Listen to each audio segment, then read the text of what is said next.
Assalamualaikum warahmatullahi wabarakatuh. Kami adalah mahasiswa dari Universitas Terbuka UPBJJ Bandar Lampung Salut Kota Agung. Kami dari kelompok 1 akan melakukan praktikum IPA DSD yang berjudul Cermin Cekung, Lensa Cembung, Sifat Cahaya pada Cermin Datar. Selamat menyaksikan. Tujuan praktikum kali ini adalah untuk dapat menentukan jarak titik api F, lensa cembung, untuk dapat menentukan kekuatan lensa cembung atau P, dan untuk dapat menentukan jarak titik api F, cermin cekung. Adapun alat dan bahan yang harus dipersiapkan adalah permukaan yang datar, lensa cembung, cermin cekung, layar atau kertas putih, dan juga lilin sebagai sumber cahaya.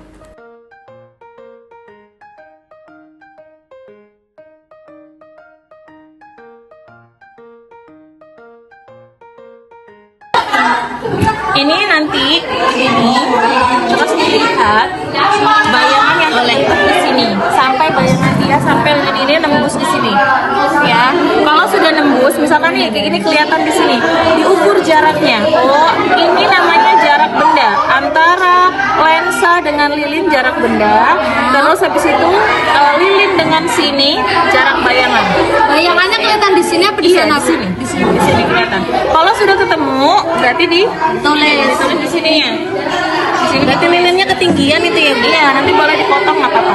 Oh, misalkan jarak benda dari lensa ke lilinnya, misalkan 10 cm.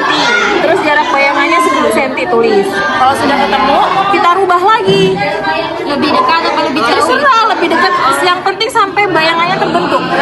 Lensa cembung adalah lensa yang bagian tengahnya lebih tebal dibandingkan bagian tepinya. Lensa ini bekerja dengan cara membiaskan cahaya. Ketika cahaya melewati lensa cembung, cahaya akan dibelokkan karena berpindah dari udara ke kaca lensa, lalu keluar kembali ke udara.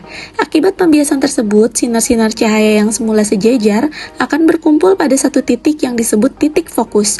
Oleh karena itu, lensa cembung disebut juga lensa konvergen atau lensa pengumpul cahaya. Lensa cembung memiliki sifat dapat mengumpulkan cahaya, memiliki titik fokus di belakang lensa, serta dapat menghasilkan bayangan nyata maupun maya, tergantung jarak benda terhadap lensa. Jika benda diletakkan dekat dengan lensa, bayangan akan tampak tegak dan diperbesar. Sedangkan jika benda berada lebih jauh, bayangan dapat menjadi nyata dan terbalik. Dalam kehidupan sehari-hari, lensa cembung digunakan pada kaca pembesar, kamera, mikroskop, dan kacamata.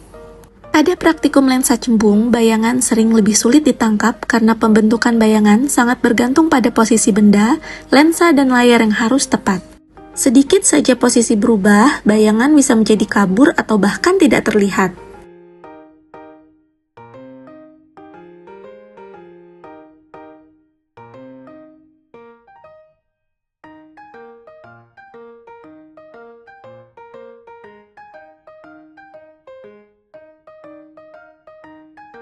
Dari hasil praktikum kami mendapati bahwa data kami kurang sesuai dengan sifat pembentukan bayangan pada lensa cembung. Pada lensa cembung, hubungan jarak benda dan jarak bayangan mengikuti rumus 1/F sama dengan 1/S ditambah 1/S aksen. Setelah dicek menggunakan rumus, maka nilai fokusnya menjadi berbeda-beda, padahal satu lensa seharusnya memiliki jarak fokus tetap. Selain itu, pada lensa cembung, jika benda makin dekat ke lensa, maka jarak bayangan biasanya berubah cukup besar. Tidak selalu jarak bayangan sama dengan jarak benda ditambah 1 cm. Beberapa penyebabnya antara lain jarak benda tidak sesuai fokus lensa, layar belum berada pada titik bayangan, cahaya kurang terang, lensa kecil ataupun kurang bersih, posisi alat tidak sejajar, dan bayangan terbalik dan ukurannya berubah. Selanjutnya, cermin cekung adalah cermin yang permukaan pantulnya melengkung ke dalam. Cermin ini bekerja dengan cara memantulkan cahaya, bukan membiaskan cahaya seperti lensa cembung. Ketika cahaya mengenai permukaan cermin cekung, sinar cahaya akan dipantulkan dan berkumpul pada satu titik fokus yang berada di depan cermin. Karena sifatnya yang dapat mengumpulkan cahaya, cermin cekung disebut juga cermin konvergen. Cermin cekung memiliki sifat dapat memusatkan cahaya, menghasilkan bayangan nyata atau maya, serta dapat memperbesar bayangan benda.